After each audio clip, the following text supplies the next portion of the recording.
मराठी सुद्धा समान दर्जाचीच आहे.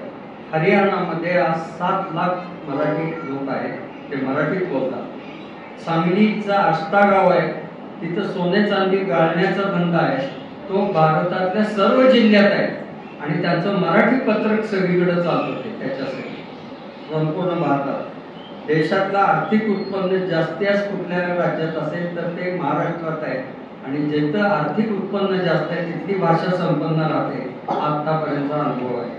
मराठी 12 खड्या या अशा सलग लिहिलेल्या जर कधी बघितलं तुम्ही वरचे मात्रा, तर सैन्य उभं आहे असं दिसतं. ही त्याची ताकद आहे.